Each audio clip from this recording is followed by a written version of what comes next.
Now we move on to our next news. Reportedly, US President Donald Trump will meet Qatar's Prime Minister Sheikh Mohammed bin Abdulrahman Al Thani today to discuss negotiations over a Gaza ceasefire deal.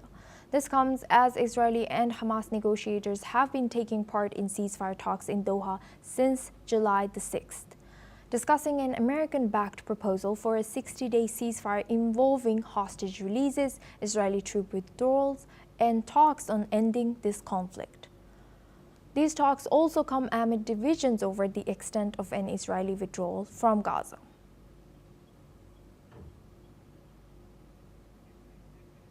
Now we're joined by Peter Baum. He's a foreign editor of Weekly Blitz, joining us live from London.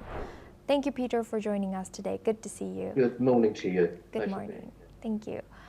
Given the complexities and divisions over the extent of Israeli troop withdrawals, how realistic is the proposed 60-day ceasefire, and what challenges do you think still remain for achieving a durable peace?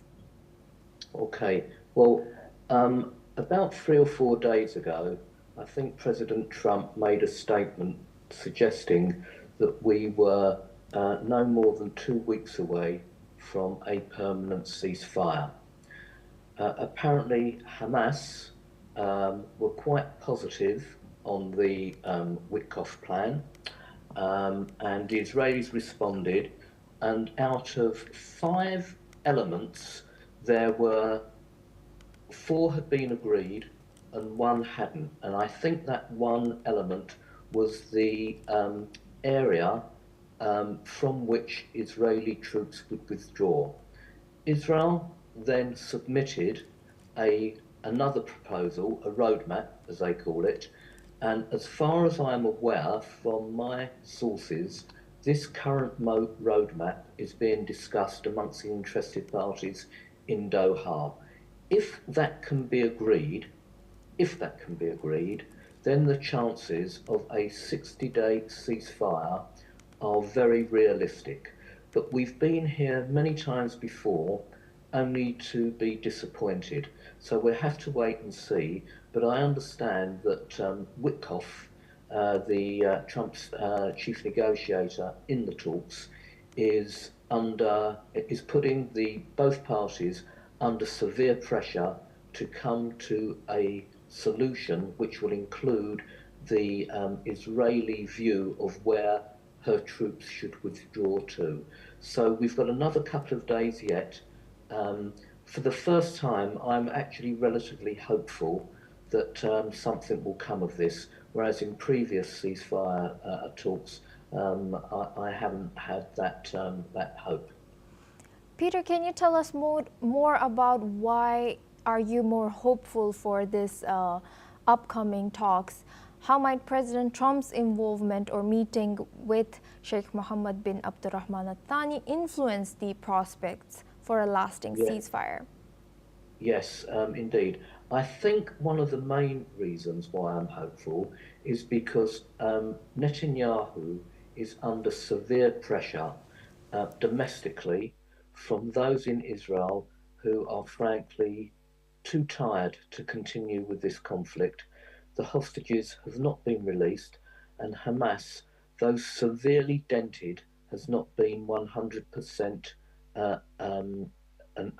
defeated.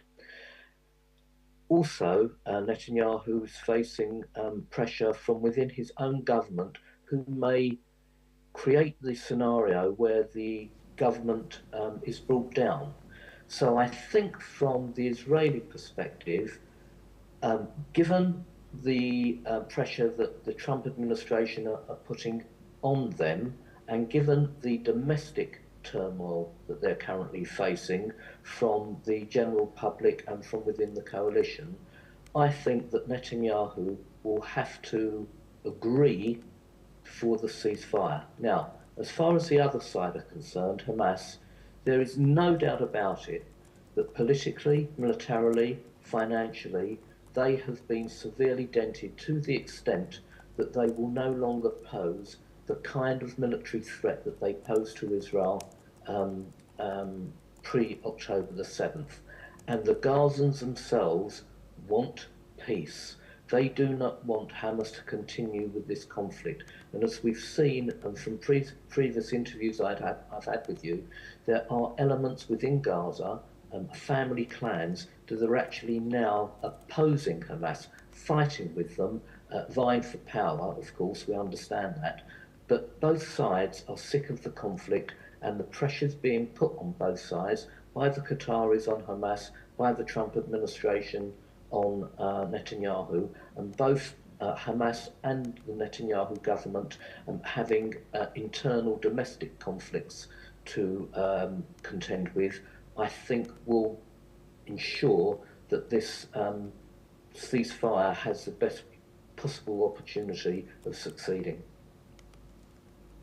And Peter, how might the divisions, you've kind of already touched on this a little bit, but how might the divisions within Israel currently about the extent of troop withdrawals, also about the support towards the current regime, affect in or play in Doha, and what challenges does this pose for reaching sustainable peace agreement for Netanyahu? Okay, so let's be a little bit more detailed about this. For those of us that follow this situation 24/7, we know that hour by hour, day by day, protests in Israel against the conflict for the release of the hostages is ongoing and building momentum. There is no doubt about that.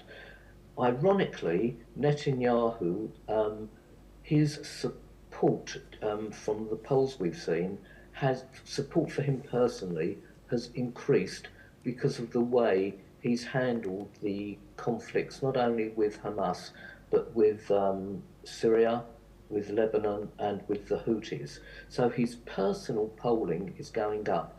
But those within his administration, let's say, call them the extreme right, the finance minister, for example, and others, are intent on continuing the conflict until Hamas are further defeated, let's say. Now, those pressures cannot be withstood for too much longer.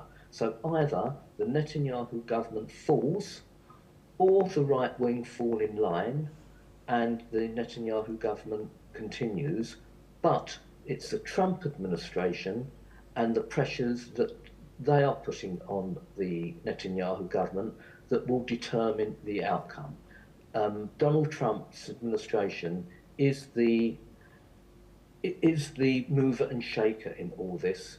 And although the recent meeting between Netanyahu and Trump gave the Netanyahu government a little bit more time to finish the job, let's say, Donald Trump's patience will be wearing thin, and he will want Mr. Witkoff to bring an end to the conflict and impose the 60-day ceasefire that we hope will come about from this. Yes, indeed. Peter, thank you for sharing that. Please stay with us as we stay on this topic. Malnutrition